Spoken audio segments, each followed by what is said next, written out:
The champagne flute, my hand trembled not from nerves but because my fingers had nowhere else to put themselves. Around me, the merchant rose garden unfolded like a playset.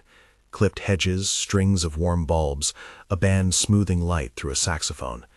Guests drifted in gowns and linen, people I had grown up performing for. Laughter practiced like dinner table manners. My mother moved through the circle like a conductor, lips glossy, eyes that had learned to ask nothing and demand everything. My father stood at the edge of the fountain, senator by habit and reputation, remote as a marble column. They called the evening an engagement party.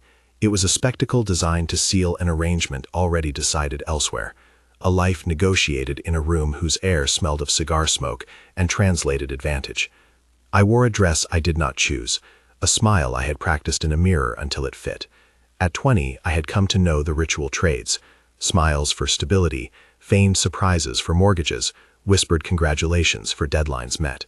But that night the ritual felt less like a celebration and more like a ledger balanced on someone else's terms. My father's hands, as he spoke to daisies of donors nearby, were the same hands that had signed promissory notes into our ledger, the same hands that had once written bills paid by campaign money, now claimed by creditors with shorter tempers. "There are storms, dear," he told one benefactor, his voice the senator's rasp. "There are contracts that require compromise." He did not look at me when he said it. He never did. He had been doing this job for so long he had forgotten how one looked at the person whose life one altered.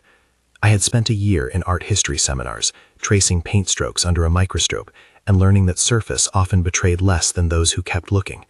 At 20, I knew a painting's varnish could be stripped to reveal the underdrawing. That night I felt stripped, skinned to the future that until then had been mine to imagine. They called him Dante Caruso. He arrived late, fashionably, intentionally, like a note meant to change keys. 40 years old, impeccably dressed in clothes that had clearly been tailored for his silhouette. There was an economy to the way he moved, as though nothing was wasted, no unnecessary breath, no superfluous motion. The first thing that struck me, beyond the polite murmur of those who had recognized him, was his stare, calm as glass, not cold but precise. He looked over the garden, cataloging details as if preparing a map. When he came to me, he did not smile the way my peers did. He tilted his head the way a man tilts a chess piece before moving it. "Miss Merchant," he said, which carried more weight than if he had said my name. I learned later that he very rarely said names. They carried favors and grudges, and it was good policy to be frugal with them. That night, he offered two things: a way to erase a debt, and language then unfamiliar to me, clarity in exchange for a contract. He was dangerous, by the sort of danger that smells faintly of gun oil and old money and has learned to grow patient with the world. He was honest about that. When I later remembered Dante's first words to me, those blunt, laconic bullets, they did not clash with his gentleness in other moments. Instead, they sat beside each other, like two truths that could live in the same room. "I will protect you," he said once, as if explaining a fact. "I will want things in return." That was all. No attempt to dress it as romance, no grand promises. A ledger, again, but written in a different ink. The arrangement had been orchestrated long before anyone uncorked the first bottle. My father had come to him, Senator Richard Merchant, man who had built his career on bargaining, when the bank began to call, when local contractors stopped smiling, when letters from men in suits stopped using names of people and began to use numbers. We needed a way out. Dante offered a sum to clear what could be cleared, settlements to delay the rest. He proposed a marriage contract that would anchor the obligation and provide a public seal to private deals. My parents called it salvation. I called it a ledger with lace. There are moments when a person's life becomes a hinge, and you do not feel the weight of what will swing. Standing among roses, a glass of champagne warming my hand, I recognized the hinge. It was not a single voice that bore down on me, but a chorus. The creditor's last letter, my mother's quiet, panicked prayers, my father's clipped sleep, and then Dante's offer, cool and precise. He had surrounded the entire enterprise with protections. That was his form of courtesy. He knew what leverage looked like, and he avoided unnecessary cruelty. They expected me to behave as if this were a rescue. Instead, I felt as if I had been moved across a chessboard. There had been a meeting before that night, an appointment in a study with leather chairs and a table that smelled faintly of old books. It was the first time we spoke outside of a ballroom. The room belonged to Dante's housekeeper, Solana, who had the sort of face that could end arguments before they began. The study smelled of tobacco and lemon oil. Dante poured tea, watched me sip it, and then began to speak about the terms as if he were teaching me a painting's provenance. "You will have options," he said. "You will have agency within the parameters I can afford. If there is cruelty, you leave. If there is risk of physical harm, you leave. The rest is negotiation." He was careful to include clauses one does not hear inside parlors where desperate families make deals. He mentioned escrow accounts, separate property trusts, an independent legal counsel to review everything. He was specific where men like my father preferred metaphor. That specificity led to a meeting I had dreaded and needed all at once. Alberto Avellino, Dante's lawyer. Older than many of my professors, Avellino wore loyalty on his face like a badge. He did not respect sentiment. He respected contracts. We met in a small law office where sunlight cut the blinds in thin horizontal slices across a glass table. Avellino set a stack of documents down and let them speak. He read aloud the clauses, not as a litigator, but as a foreman inspecting plans. "There is a trust seated in your name," he said. "It will be administered by a third party. You will have access to funds after a buffer period intended to prevent coercive pressure, but the warehouse of money will be in your control through a trustee you can petition independently." He named the trustee, someone with neutral ties, and then explained how the prenuptial would separate Dante's operational assets from what would legally be yours. "If you leave due to abuse or coercion, the funds stand aside," he said. "There is a clear triggered clause."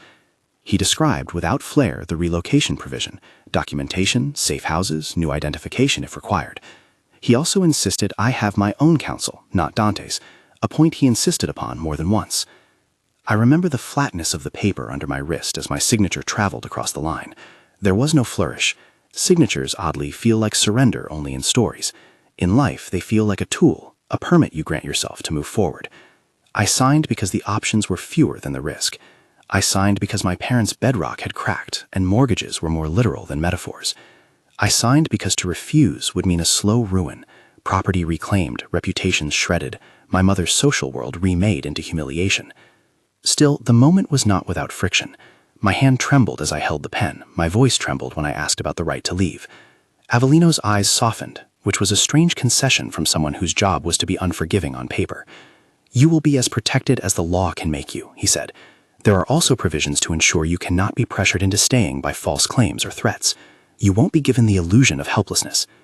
He looked at me then with a look I would later remember when making other hard decisions, one not condescending but resolute about my capacity to decide. When I left his office, the papers felt heavier than they had when I entered. That was not because ink is weighty, but because decisions soon take on gravity as they affect other people. My signature erased a debt. It did not erase the panic at my mother's eyes or my father's late-night forums with men in suits. But the contract did clearly say that I had a right to leave. There were provisions for independent counsel and emergency funds. There was a trust in my name. The law, for once, attempted to be a scaffold. After that, nothing in my life happened without calculation. I moved into Dante's house. Glass house was what the press would later call it, because their vocabulary is always dramatic. The place he favored that balanced transparency with fortress. It was less a house than a museum built in defensive clarity. Walls of engineered glass set in steel, a moat of sorts of technological systems behind the beauty. The garden had sculptures that were oblique and deliberate. Indoors, rooms opened into each other like secret passages cut in daylight. The design looked like someone who wished for absolute visibility, but distrusted being seen. It was exactly the right home for a man who wanted to keep enemies close and friends closer. My first night there was thin and antiseptic. I remember the sound of something like night rain against glass, only it was the city, distant, indifferent. Dante showed me to my room with a politeness that felt oddly formal, as if a colonel were dispersing troops. Solana organized my things with an efficiency that rendered sentiment redundant. She arranged my dresses and placed a small brass key on the bedside table. "For the library," she said.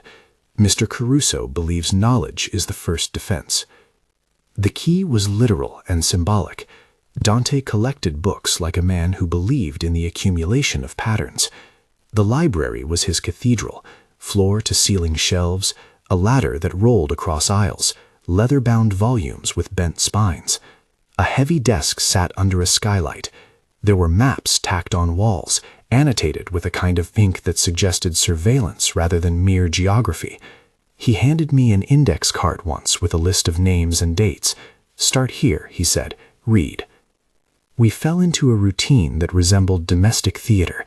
I learned the choreography of Glasshouse, where one could speak freely and where voices had to be small.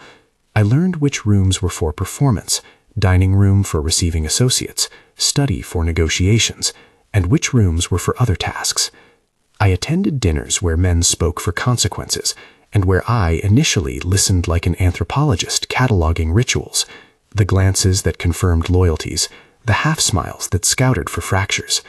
Dante sat in the center, and where he did not speak, he listened, which made him dangerous. Listening gives a person facts and leverage. He introduced me to his inner circle slowly. Luca was the sort of man whose face had learned to carry loyalty like a trained dog carries a stick, obedient, tireless. Marco, the driver, was older than his features suggested and observed everything with an economy of gesture. Solana operated the household with the unspoken authority of someone who had long ago learned that the smallest details form the skeleton of a home. Dante's associates recognized immediately that I was no mere ornament. They treated me with a measured curiosity, some with thinly veiled disdain, others with a pragmatic acceptance that I would have to be accounted for. Dante's instruction varied. Sometimes it was direct. He sat across from me at the library desk with a chessboard between us and used the game to explain strategy. He would push a piece and say, "You will lose pieces. You must ensure their loss serves your plan." Other times his lessons were more literal. First aid, the curve of a blade, how to read the face of someone lying politely. I learned to tie knots with a speed that surprised me. I learned to look for patterns in behavior, how a man's fingers nervously attended to his watch when lying, how the order of a plate could be a signal. The library, for all its solemnity, became a classroom where knowledge hardened into protection. The training was physical as well. It began haltingly. I was clumsy in a way that embarrassed me, accustomed as I was to classrooms of paint and pixels. But Dante had a trainer, a compact man with a blunt voice who taught me to hold my elbows an inch higher, to place my feet not where I felt safe, but where leverage would be strongest. We sparred in a room that smelled of rubber and sweat, the walls mirrored so that my mistakes multiplied, and I was forced to confront them. Dante never shouted. His approval was a rare currency. When he nodded, it felt like a coronation. None of this was meant to comfort me. It was meant to give me tools. That distinction mattered. There would be people who later called my transformation romantic. They would call it a woman saved by a man who, through patience, turned a girl into an ally. They would not, often, describe the nights I sat up counting the money we had actually paid and the money still owed. They would not describe the days I spent learning to move my hand in the shape of authority. They would prefer tidy arcs and the erasure of complexity. My first test came more quickly than any of us expected. It was a Tuesday. Dante had left for a meeting downtown. He told me it was urgent, but gave me only a receding look, and I was alone in the house with Solana and Marco, reading a book with a thumb tucked between pages. The house, in his absence, became a place where the echo of my own life was louder. I had been at the library most of the morning, discovering a file tucked behind a ledger, an annotated list of men who bankrupted factions I had only ever heard of in whispers. The names were like teeth. They fit one another and chipped fine edges of history. The intercom clicked. Marco's voice came low. Gate. A delivery, I thought. A courier. The modern world sends parcels like omens. He keyed open the small screen to the outside gate. On the monitor, a van idled, its driver looking brisk and professional. The man had a clipboard and a face designed for small talk. Marco asked a question I could not hear, and the man answered, waving a paper that looked official. The gate was guarded by steel and by men more weathered than formalities. I watched as Marco hesitated, glancing toward the entry panel, where a thin camera tracked the face of the driver.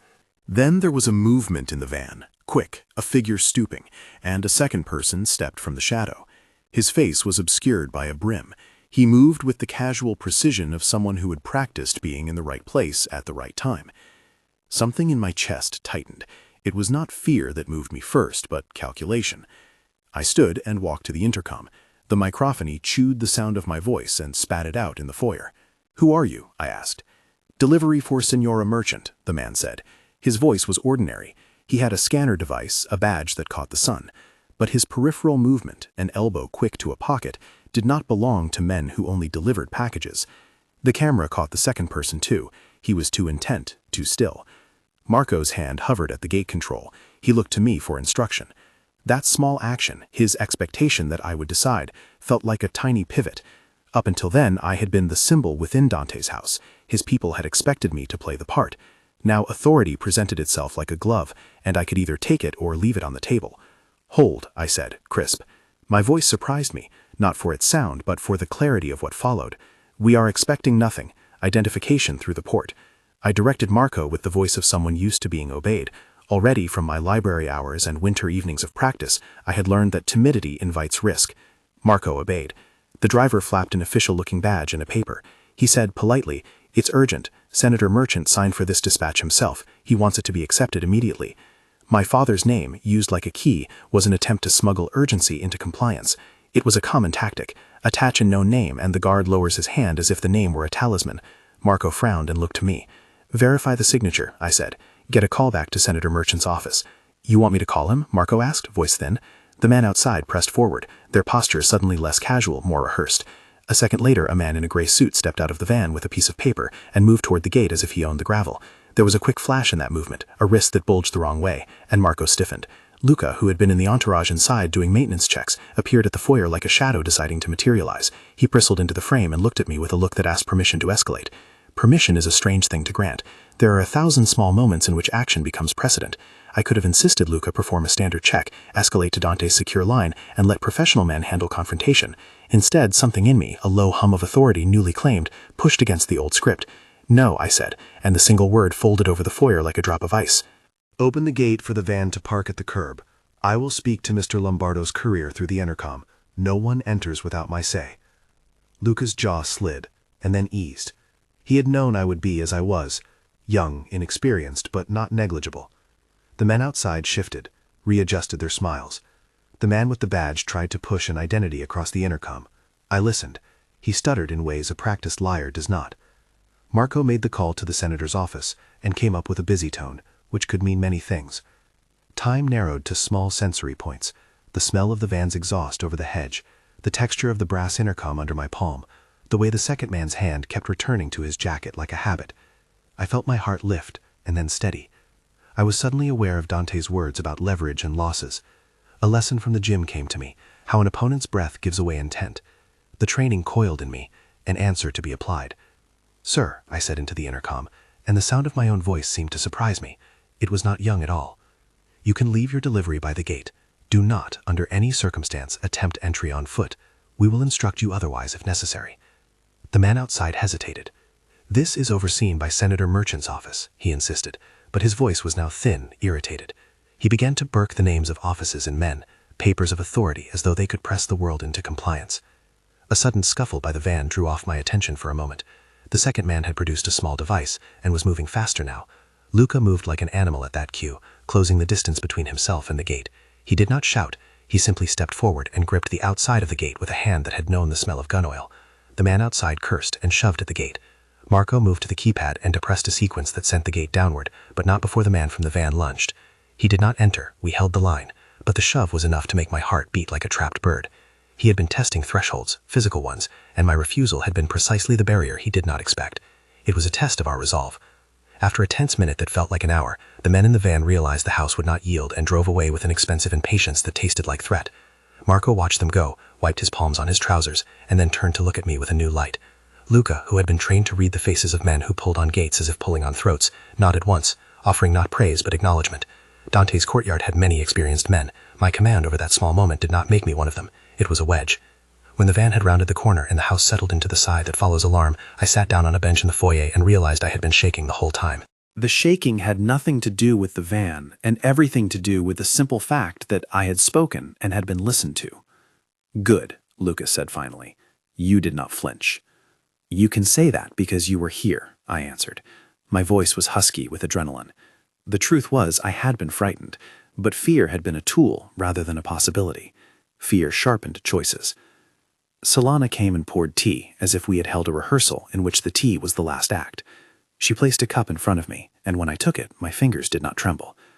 The smallest domestic ceremonies have a way of smoothing the world again, an odd fact I came to rely upon. Dante returned that evening. He walked into the house with the slow steps of a man who had found no immediate cause to hurry, but expected others to have created order in his absence. He approached the foyer where we had gathered. There was a slight crease between his brows that tightened like a hinge. He observed the three of us, Solana, Marco, Luca, before settling his gaze on me. "You handled the delivery," he said. "Not a question, but an observation. How did it feel?"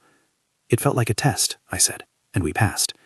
He looked at me then in a way I had not seen before, less the precise chess player, and more a man who was beginning to perceive the dimensions of the person beside him. "You did not ask me," he said. "You left me room to be myself," I answered. "I could have been insolent, I could have been deferential. I chose instead to be honest. We were not yet partners in the legal sense, but the contract had made room for the truth that partners must negotiate places at the table." He nodded once, an almost imperceptible approval. "Good," he said. "You will continue to make mistakes, make fewer of the same." It was the first time he had offered instruction that felt like expectation rather than ownership. A small thing, perhaps, but significant. The difference between being someone's trophy and being someone's ally is the right to err in ways that are instructive rather than punished.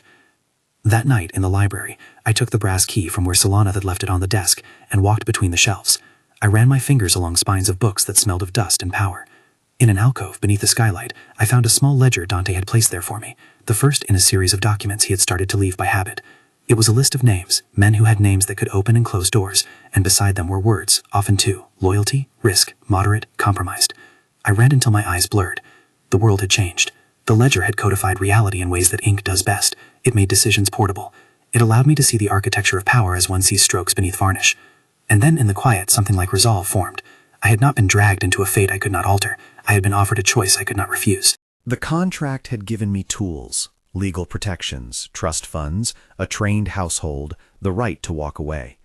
They had also given me a place in an operation that would test me and perhaps break me in ways I could not yet perceive. What remained was what I would make of those tools. I had been 20 when I signed. I had married a 40-year-old man by contract to save my family, a ledger with lace promising both sanctuary and servitude. Now, among books and men who watched from the corners like props in a play, I began the slow work of turning sacrifice into strategy. If you want the full take on what I chose and why, stay with me. The next lessons were not only in the library or the training room. Some of them arrived the way threats do, thinly veiled, conversational, and meant to find weaknesses. And one of them would be the gate incident, which was not the last test we would face. After that night, the house settled back into its rituals as if nothing had tugged at its seams. The city hummed beyond the glass, indifferent, the way the world is to most private storms. For a while, I let myself be absorbed in the ledger Dante had left me. Names, habits, debts, the small notations that read like a dictionary of tendencies. My fingers traced ink as if I could learn by touch what the lists implied. Patterns began to form. Who paid for who, which men hated to be reminded of favors, which turned on others at a loss of embarrassment. Knowledge is a kind of geography. Once you see the rivers, you learn where the bridges might be blown. People change their behaviors for different reasons. Sometimes it is fear, sometimes it is loyalty, sometimes it is the smell of opportunity. I kept that in mind when the first real provocation arrived not as smoke but as a deliberate smear, an attack on the artery that fed my father's campaigns. A contractor who had been overseeing a small public project with connections to the merchant name. The man in question was Giuseppe Rinaldi, a foreman who had been hired through Senator Merchant's office to supervise a renovation in a district where reputations could be bought with a handshake and lost with a rumor. One evening, after a day of meetings, I received a message. Giuseppe had disappeared. No ransom note, no call, just absence and a final abandoned cigarette in the clearance yard. For people like Dante, absence is often a signal. For people like me, it was a cue to look at maps. Dante returned from a meeting with Lombardo men present. He seemed to wear their smell like a memory, expensive cologne, nicotine on the cuff. He did not speak of Rinaldi at first. Instead, he invited me into the study and closed the door, which in his house was a decision in the theater of secrecy. "You have been reading the ledger," he said. It was a statement, not a question. "Always," I answered. "It contains the axes." He placed his palm on the table, large, steady, and tapped a spot as if to mark a place on a map. Rinaldi's disappearance is a provocation. Lombardo sent a message. They want to test response time, see if Senator Merchant will crumble or act. "And what do they gain by that?" I asked. "A matter of territory," he said, "plus an audience. A public humiliation for a man still attached to your family name." He watched me a long time. His eyes were unreadable, but there was an edge of calculation I recognized from afternoons spent watching brushstrokes reveal intention. "You want me to do something," I said. He smiled, which is generous to Paul what tightened the lines of his face. "I want you to see what is visible and what is not. You will attend a dinner with representatives of the employers' union. Listen, speak when necessary. Do not perform distress as a spectacle. Be as the ledger, quiet and exact." The dinner was arranged at a neutral club. Dim, wood-paneled, where businessmen erect their reputations over plates of lamb and thin conversation. I wore what I was expected to wear, the costume of an engaged woman, but inside the fabric I carried the ledger and the weight of a choice. There were men who watched me like a new painting, admired at distance, judged at a price. The conversation drifted towards civic responsibility and contractor liability until a careless remark fell from a man at the head table, gossip disguised as fact about campaign funding being redirected. A name slipped, Matteo Lombardo, then another, a lesser-known associate. The word settle moved in the room like a breeze. I listened. My tongue stayed. My eyes did not. When a waiter placed a plate before me, my fingers were steady. The ledger's ink had taught me to read speech in the same way I had learned to read brushstrokes. The moment a man adds detail to a lie is the moment he reveals what he values. Matteo wanted to be seen as the one who mattered. He was the sort to leave breadcrumbs to make himself look like a hero for collecting them. Afterwards, in the hall, a woman from the union looped her arm through mine and said, in a voice low enough to appear conspiratorial and high enough to be overheard, "You'll want to watch the contractor's foreman. They are not disloyal when they leave. They are often moved." It was as if someone had taken the ledger and read aloud my margin notes for all to see.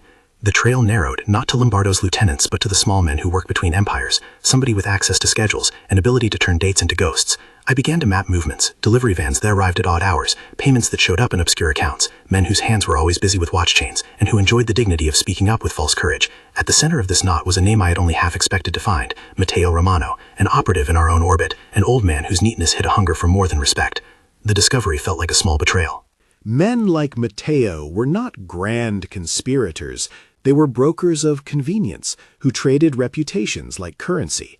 His role would be easy to explain away. He wasn't the kind to jump into the sea for ideology. He swam for the shore that promised him the brightest reputation.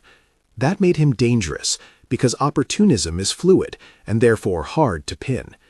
Dante trusted Luca to follow the trail, but by then I had a pattern in my head. Matteo's appointments, his borrowed cars, his offhand comments about getting ahead. I began to test him in small ways, an offhand question in the staff room, a remark at a reception, and watched for the tiny flush of nerves that accompanies a man who has been caught in prolonged duplicity. He overcompensated with brashness, and then with silence. When the trap was set, it was not because Matteo had been careless, but because I had learned the art of making carelessness feel like a ritual. We planned a sting that required less of brute force and more of timing. We created an appointment with a false schedule, a mock delivery that would tempt Matteo to act. Luca, faithful and quiet, would be in the courtyard with men who looked like gardeners but were not. Marco would drive the van that bore the fictional paperwork, and Franco, an associate whose expression could pass for indifference, would play the role of a courier needing exit clearance. On the day we chose, the house looked ordinary, roses clipped into their domes, water moving in a measured way in the fountain. The press was in town for a local charity. The world outside was satisfied with its own noise. Matteo arrived, punctual and untroubled. He approached the gate as if greeting a neighbor. At the right signal, a man he thought of as a familiar courier stepped from the van and fumbled with a package. Matteo's hands found the package first. He slipped something small from his pocket. Money? A note? And passed it where only his eyes and ours could see. Luca moved then, not with the theatricality of movies, but with the precise economy of one who has been taught to close a circle. The man who had posed as courier became a static point on our map, then a man whose wrists were quickly trussed by a knot that had been practiced until muscle memory made it beautiful. Matteo's face shifted from composed to an expression I recognized from the ledgers, the moment when a man realizes he has put his signature in a place that deserves prosecution. He tried to laugh, a thin sound, and a joke became a confession. We brought him in. He spoke, as most men do when offered a reason to stay alive, about small payments and a promise that he had no idea where the chain led. He named names in a way that was pliant and guiding, handing up a net that meant Lombardo might have a leak in theater, but not yet the auditorium. The information was partial and selective, which is to say it was both useful and dangerous, because men like Matteo tell you enough to prove competence and avoid your suspicion toward those who truly pull strings. Afterwards, Dante sat alone with me in the library. The house smelled of lemon polish and the small flaring of old tobacco. He handed me a glass of water and said, "You have a way of being discreet when it suits you." "I learned to read men the way I learned to read paint," I said. "You taught me to see brushstrokes. You gave me a ledger. I'm making a picture." "You will be tested again," he said. "Not all trials will have such small stakes." That was Dante's way of naming the future, an acknowledgement that the war between families is rarely one battle and rarely kind. The months that followed were a kind of schooling that moved beyond knots and ledgers. I attended meetings with an attention that felt like study. I sat in rooms where men discussed shipping manifests with the same intimate voice one uses for family secrets. I learned to make my questions sound like curiosity rather than accusation. The library lessons continued because information is always the first advantage. Dante would leave set pieces, notes attached to books, marginalia, and a novel that would hint at connections. "Begin with what annoys you," he told me once, pointing to a sentence underlined in blue ink. "If something irritates you, it is because it refuses to make sense. Solve it." I also spent weeks in the sparring room. My trainer, short, efficient, patient, taught me how to move around a man who thought weight alone decided conflict. He taught me how to use leverage, the small press of a thumb against the wrist to unbalance, the way a knee can redirect momentum, the particularity of an elbow exploiting a hinge of bone. We practiced in silence until my body memorized the shape of power, so that when adrenaline swallowed sense, my hands would still know what to do. There is a moment in training where the pain is a teacher, and you begin to answer it. It was on a winter morning when the glass house wore frost like a veil. We ground through a drill and I misstepped. My shoulder burned. For a second I wanted to let go, to perform the old role of someone who yields gracefully. Instead, I put my weight into the next motion and remembered Dante's chessboard. Do not be sentimental about losses. Endure with intent. One night, after a long session, my hands calloused in new places. Dante slept in the study and the house was quiet enough to hear the heater cycle. I sat in the library with a book open but not read. He sat in the doorway, a shadow softened by lamplight, and asked me a question that felt like a test I had not been expecting. "When you think of leaving," he said slowly, choosing each word, "what picture forms?" A public wedding performs many things. It tells the story you want to be believed and hides the clauses you do not wish to dramatize. We moved through the ritual with care. Aliens insulted to court. Conversations happened like chess moves. No one expected the provocation to arrive at the precise center of our display. Lombardo, or those who acted in his name, had chosen theater for cruelty. A man in a gray suit, one of several sent to represent the rival family's interest, stepped forward during the cocktail hour and, with a loud voice that cut through the string quartet, called attention to the fact that certain men had been seen at a job site days before, removing materials for private sale. He placed a playing card, an obscene gesture, the sort of insult designed to be photographed, on the board of hors d'oeuvres as a way of spitting on the table. The crowd paused. Cameras leaned in. My mother's hand tightened on the back of a chair. The card was meant to be an accusation and mockery at once. It was theater in its cruelest form. Dante didn't move at first. He stood like an island of stillness in a sea of sudden unease. Then he crossed the room with a gait that made the photographers look away, as if they had all been told to avert their eyes from what they were about to see. He picked up the card and turned it in his hand, looking through it not as an insult, but as a symbol. The playing card had been marked, a sign of Lombardo's particular brand of contempt, and for a second I saw Dante's face fold in a way I had rarely observed. Not malevolence, not vengeance, but calculation. "We will address this," he said to the assembled guests, with the soft authority that gathered attention rather than demanded it. "Not now, later." The later came with speed. That night, as music echoed in the rooms like a curtain being pulled, a call came. Giuseppe Rinaldi had been found, alive but shaken. The discovery triggered a chain of field operations. Lombardo's gesture had been a provocation, the playing card an elaborate taunt intended to egg us into an overreaction that would reveal resources and mistakes.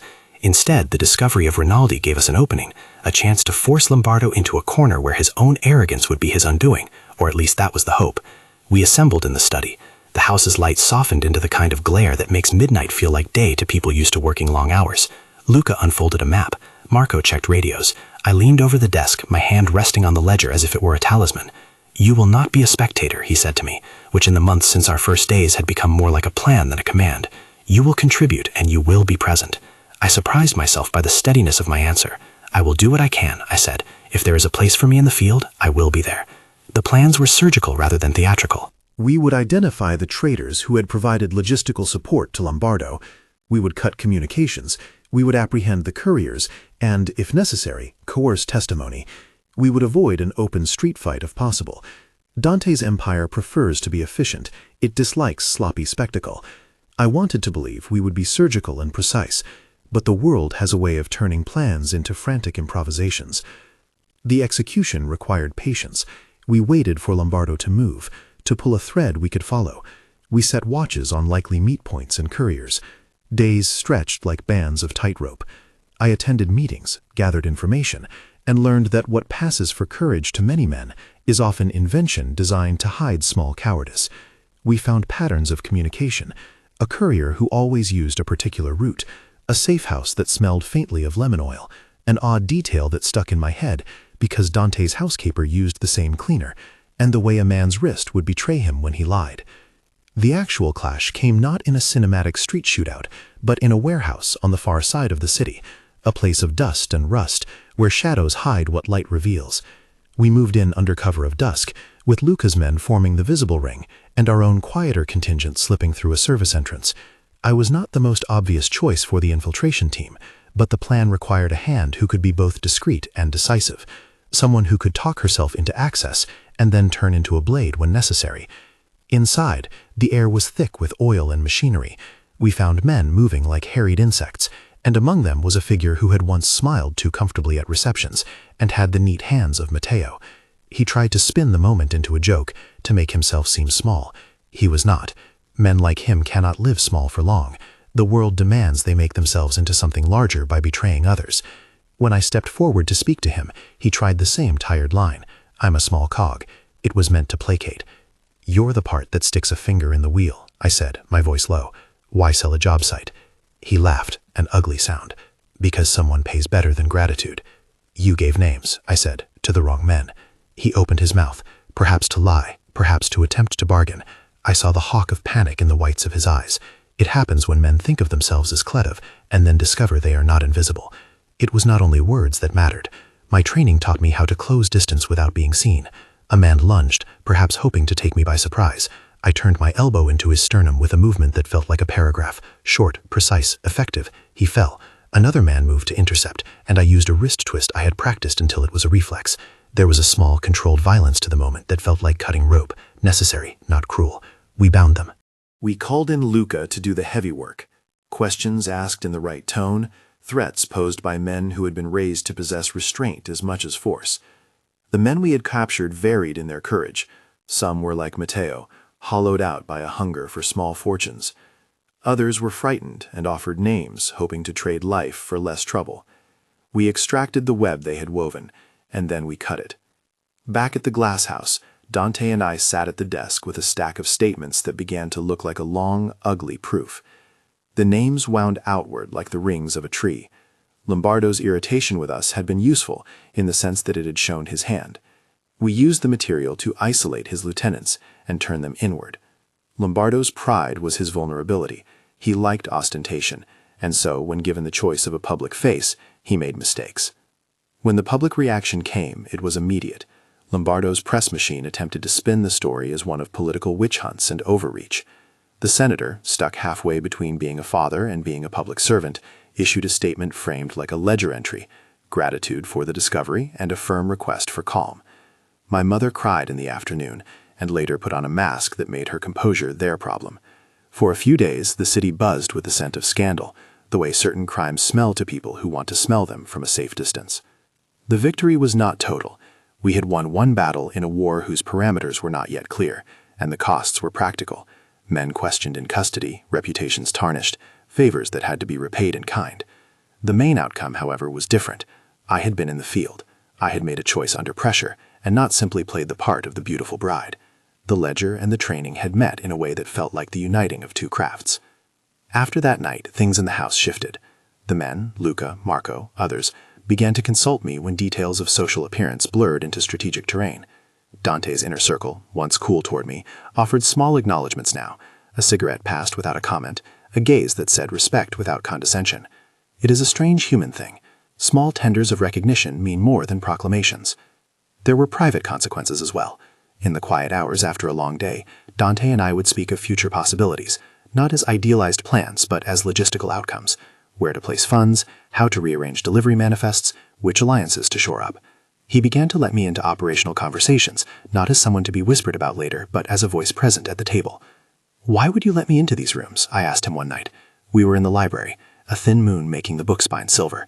I had been reading material on corporate structures to understand how a trust is insulated from day-to-day operation. It was not romance that got him to open the door.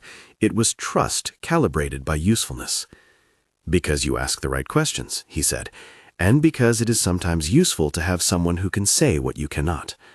"And because I signed a piece of paper?" I teased, the old ledger humor softening my tone. He smiled. "Paper is a beginning. It needs minds to activate it." I pressed my palm to the desk, to the same ledger I had touched months before. The key Dante had given me, literal and symbolic, sat beneath the lamp's circle of light. I had access. I had choice. Gradually, the edges of my world became less like a cage to be endured, and more like a set of rooms to be inhabited, and, when necessary, defended. The wedding night itself became a night of mutual respect rather than a theatrical consummation. We had our private vows under moonlight, and later, in the studied privacy of the master bedroom, we shared an intimacy that was steady, chosen, and consensual. It was less a surrender than a pact, two adults recognizing both desire and the necessity of boundaries. I will not describe the night in the manner that sells novels. It was honest, deliberate, and matter-of-fact. He listened, and I listened back. There were things we did not ask, and things we did. Small things that became the grammar of our language. A touch when a decision needed consolation. A hand on a shoulder when one of us was tired of arguing. There was tenderness, yes, but it was tempered by the sense that our union had been forged in the same metal as the rest of our lives. Tempered steel, not silk. That did not make it less valuable. Still, the world beyond us continued to test the edges of the arrangement. Lombardo's group did not accept defeat gracefully. They escalated at intervals, small jabs meant to unbalance rather than overthrow. Rumors spread about my father's ethics, a contractor's invoice turned up missing, a minor assault near one of our properties. These were not battles that invited medieval bravado, but rather the slow, draining strategies of men who understood the utility of attrition. One night we were alerted to a plan that read like a replay of earlier tactics, an attempt to breach one of our satellite warehouses, where, coincidentally, material was scheduled to be moved the following day to a charity site associated with my mother's name. The damage would have both political and pragmatic implications. Dante called a meeting. Names were suggested, plans sketched. The choice before us was again surgical or theatrical.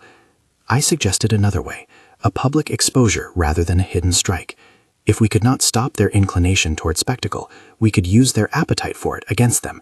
We would set up the operation to look vulnerable, and then reveal the plot in a way that would damage Lombardo's reputation more than our own. Dante, who trusts calculation, liked the idea.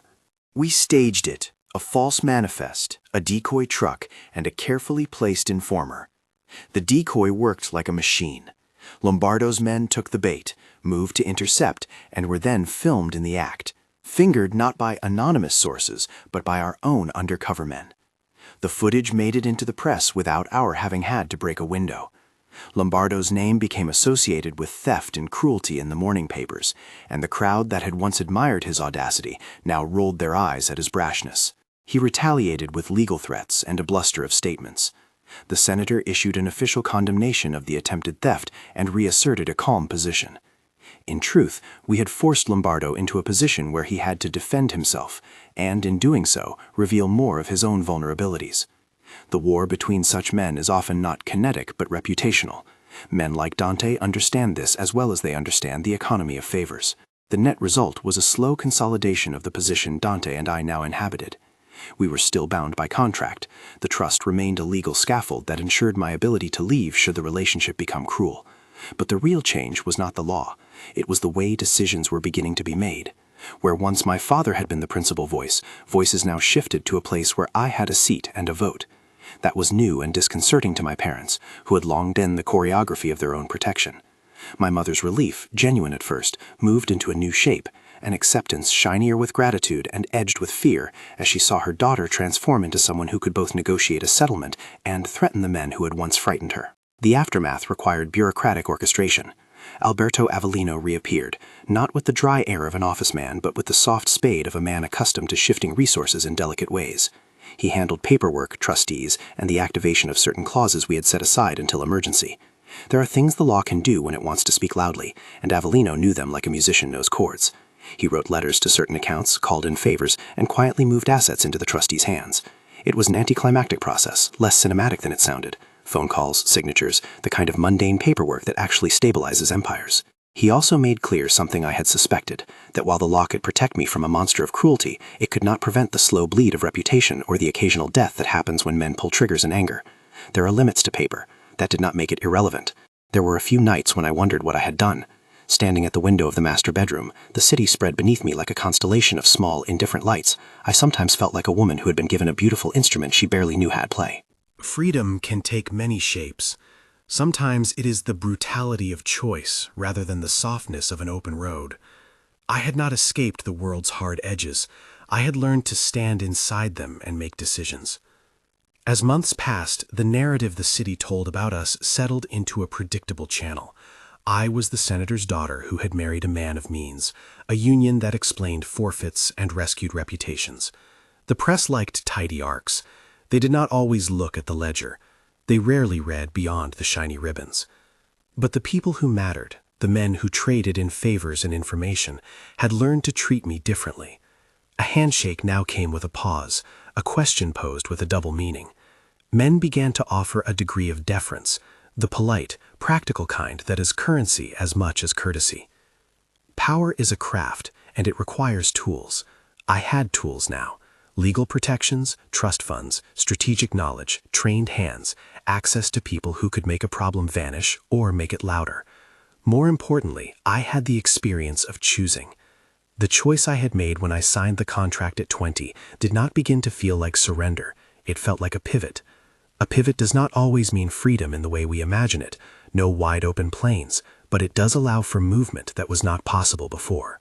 We reached a kind of consolidation after the Lombardo affair. Men were dealt with, some by jail, others by being forced into exile from certain circles, and the city's appetite for spectacle dwindled. The senator's finances steadied, not because we had cleansed every ledger, but because we had inserted ourselves into the game with a competence that discouraged petty predation. The marriages of alliances that had once been done behind a curtain began to be negotiated at a table where I sometimes sat as Dante's equal rather than his ornament. There were private costs. A man named Vinny, who had once smiled with the casual cruelty of someone accustomed to being rewarded for small favors, took the wrong side of such negotiations and paid with a kind of exile that involves silence and relocation. A lieutenant named Antonio, who had been useful in a dozen small ways, chose the wrong loyalties and found himself outside the only circles that mattered. Men like that are not tragic in novels. They are small casualties of a game that offers only a few safe seats. My father adjusted. He learned with the infuriating slowness of someone who had spent decades performing a particular role to accept that his daughter was part of a new calculus. There were conferences he attended where he no longer set the table but listened to my voice when I spoke. That yielded both relief and a kind of grief for something he had never realized until he saw it erode, the illusion that he could manage everything alone. My mother did not change so much as transform. She became less of a victim and more of a woman who could place her values into a new pair of hands. She watched me with eyes that moved between pride and a tremor of fear. And Dante remained, in public, inscrutable. In private, he was less inscrutable and more deliberate, like an artisan who chooses specific tools for specific jobs. He spoke of the past sometimes, not to excuse it, but to name it. He said things that made me flinch, confessions of old mistakes, the way men make errors when they confuse necessity with cruelty. He never asked for absolution. He offered cautions. Power, he told me once in a quiet hour, is like a blade. You can carve or cut. Either way, you must know the grain. The final consolidation did not look like a coronation. We did not seize palaces or stage parades. It was quieter. We arranged resources, set new trustees into place, and reconfigured the political alliances to minimize the chance of small, fatal grievances becoming large ones. The senator's name remained in the press, not as a ruin, but as a man who had weathered a crisis. My mother smiled more often in public. My own name receded into a practical middle distance for most people. the woman who had been pragmatic and not sentimental. There were intimate reconciliations as well. Once, after a case of small sabotage had been settled, Dante took me back to the library where we had spent so many nights. He gave me a small box, nothing romantic in the glittering sense, but a gift that acknowledged our work together. A key, heavy and private, one that fit into the brass lock of a cabinet I had found months earlier and had decorated with my own notes. Inside were files I had asked for, old correspondence, ledgers, things that allowed me to understand the skeleton of the operation rather than its muscle. It was a trust in the truest sense, access and transparency offered by one person to another. We stood by the window and looked out across the city. "You made your choice," he said, and in his voice I heard neither praise nor scorn, just an observation. "I did," I answered. "It was a choice that saved my family. It also forced me into a world I had to learn to survive in." "You did survive," he said simply. "You also made us better at the parts we do." I did not know if better was the right word. Better in the sense of efficiency is not equivalent to moral goodness. We had traded ruin for stability, and in doing so entered an arena that requires vigilance rather than innocence. That was the cost of the ledger I had signed. The final scenes of that first year were not fireworks but the smaller movements of governance. Trustees installed, certain men replaced, a handful of public gestures meant to reassure constituents. We hosted dinners where issues of public works were discussed with less heat and more attention to details the press cannot be bothered to list. I sat at a table where I once would have listened, and now sometimes spoke, offering a question or a line of clarification. People listened. My voice carried the sound of experience, a taste that cannot be taught. And sometimes, when I walked the corridor between the library and the garden, I would stop at the brass key Solana had placed on the bedside table on that first night and turn it in my palm. The house that had once felt like an exhibition of other people's desires had become a place where decisions were made, not always benevolent, not always clean, but ours. I thought of the girl who had signed a contract at 20 and the woman who had learned to turn a cage's hinge into a door. There is a difference between being paraded and being a participant. That difference is made from the slow accumulation of skill and decision, and the courage to accept responsibility for choices that change other lives. Sometimes people ask me, in ways that seek either condemnation or praise, whether I regret it. The contract, the marriage, the bargain. It is a question that assumes simple answers. I do not regret the signature that paid the debts and kept my mother's head high in company. I do not romanticize the past. I cannot pretend the choice did not come with costs. There were nights when the city felt dangerously narrow, and there were men whose faces I longed to forget. But regret implies the certainty that an alternative would have been better. I cannot know the counterfactual. All I know is that at 20, I married a 40-year-old man by contract to save my family, and that decision led me into a life where I was taught to make my own maps. The final consolidation, when it came, was not an announcement, but a quiet reorganization. We formalized certain protocols, increased transparency around the trust mechanisms in ways that only someone who knows the language of law can understand, and issued public statements that reframed certain past ambiguities into present clarity. Alberto Avellino, who has the steadiness of men who have signed many signatures, ensured all documents were in order and inserted clauses that would make arbitrary cruelty legally actionable. He also stayed available, an anchor for me when paperwork became intimacy's substitute. In the end, the thing that felt most like sovereignty was less the trust funds and more the knowledge I had acquired, the ability to read a man's hand, to see when a ledger hit a tremor, to move in a room and control it without spectacle. I had learned that power is not only exercised with fists or money, but also with knowledge, with patience, with the refusal to be continually performed for. Dante and I continued to share a private covenant. We still had our disagreements, about methods, about the necessary cruelty of certain decisions, but we had an understanding. He would not weaponize the trust he had purchased into a chain that would not allow me to leave. I would not become a silent asset in his work. We held each other accountable in small ways. He reprimanded when my temper made me reckless. I insisted on pauses when his decisions turned toward ruin. The city, for its part, continued its indifferent rotation of tragedies and amusements. New efforts required new negotiations. There would be future threats. There always are in this line of life, and not all of them will be handled as elegantly as the Lombardo affair. I do not pretend that what we did was heroic in any clean sense. It was strategic. It was survival shaped over time. It required moral reckoning and constant patience. Sometimes, when the house was quiet at night and the city's sounds were reduced to a murmuration of distant cars, I would sit by the window and watch the lights make patterns that looked like ledger lines. I would place the brass key under my palm and think of the moment when I set the pen to paper and allowed my signature to become a path. There was fear then, and there is still fear now. Fear is a trade good in the marketplace of power. But fear has a different flavor when you have tools to answer it. I do not expect applause for what I chose. I do not believe that the world will always forgive the means for ends.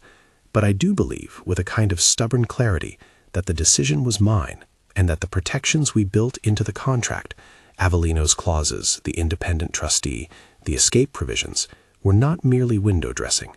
They were scaffolding that allowed me to choose with some measure of safety. Standing at the glass, watching the city breathe, I know I am both product and producer of the life I live. The contract that bound me also gave me keys. I used those keys to open cabinets, to rearrange resources, to read names, and to cut a path. That is not a story of flawless virtue.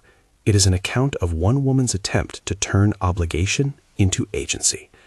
If you want to see what happens next, how alliances shift, what new threats emerge, and whether the ledger holds, there is more to tell. Watch the next chapter, and if this part of my life has spoken to you in any way, share it with someone who needs to hear a story about choice that does not pretend to be simple.